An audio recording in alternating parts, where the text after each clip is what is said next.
Today, we are diving deep into a high-stakes corporate battle, a fight over a new generation of blockbuster weight loss drugs. And believe me, this isn't just about health. It's about a colossal financial prize. So let's get right into it.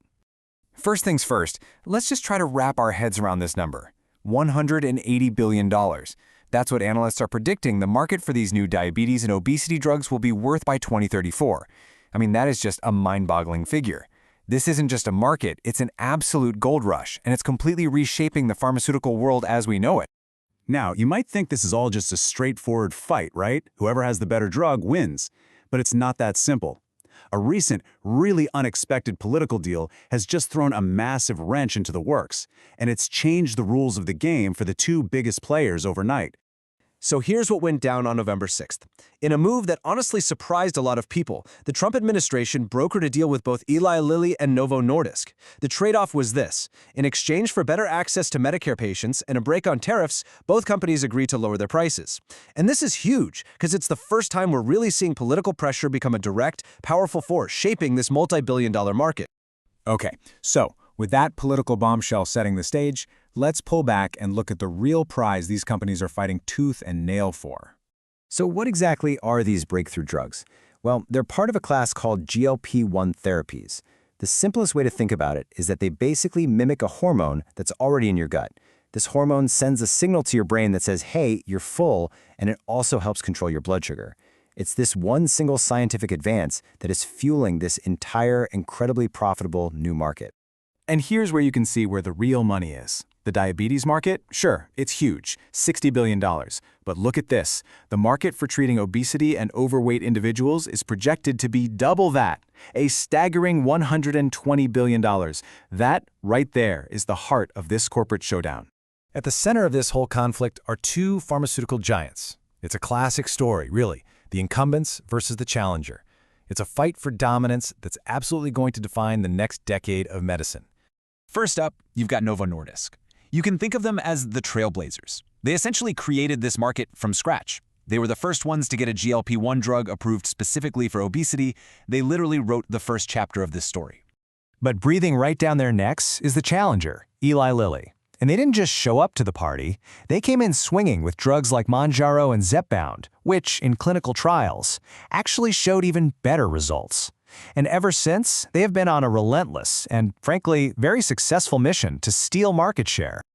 So you have this classic rivalry, right? Novo Nordisk, the established pioneer, versus Eli Lilly, the aggressive newcomer, with what seems to be a better product.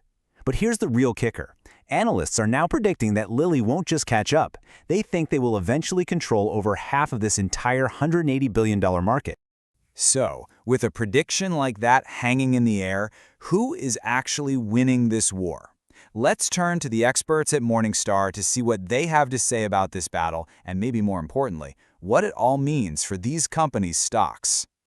And here's the core of Morningstar's analysis from analyst Karen Anderson. She's basically saying, look, the scales are definitely tipped in Lilly's favor right now. But she thinks Wall Street's enthusiasm might be a bit overblown.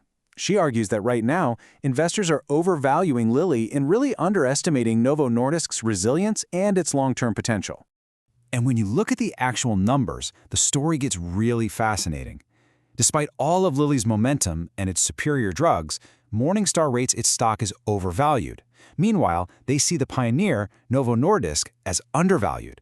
So you've got this paradox, right? Lilly might be winning the battle in the clinic, but investors may have already baked way too much future success into its stock price. So you might be asking yourself, how can both of these companies be so strong when they're locked in such a fierce fight? Well, it all comes down to a concept called an economic moat.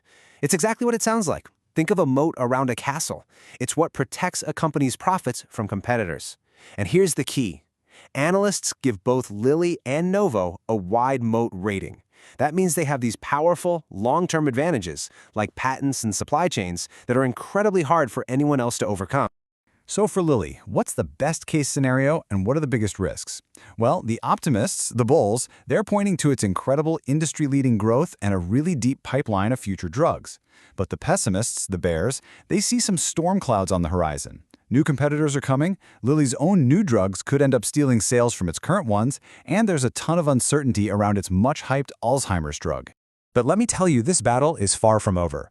In fact, you could say the next, and maybe the most disruptive, chapter is just about to be written. Let's look ahead at what's coming down the pipe for this crazy, fast-moving market. This timeline just shows you how fast everything is changing. By 2026, we're expecting to see these drugs in pill form. That could be a massive game changer for patients. Then, by 2028, this two-horse race, it's officially over. New competitors are jumping into the ring. And if we look way out to 2036, key patents expire, opening the floodgates for generic competition. The ground is constantly shifting under these companies' feet. So, what does this all mean for the future? Well, there are 3 key things you really want to watch. First, prices are set to fall, potentially by more than half over the next decade. That's because of all this competition and political pressure. Second, the field is about to get a lot more crowded. And third, the whole debate over the pill versus the pen, a daily pill or a weekly shot, that could completely change how patients take these drugs and who can get them. You know, when you boil all this down, the corporate drama, the stock market analysis, the technology, it all leads to one massive and frankly really hopeful question. With these incredibly powerful new treatments on the horizon and the promise of much, much lower prices, are we on the verge of a future where obesity is no longer the global crisis that it is today?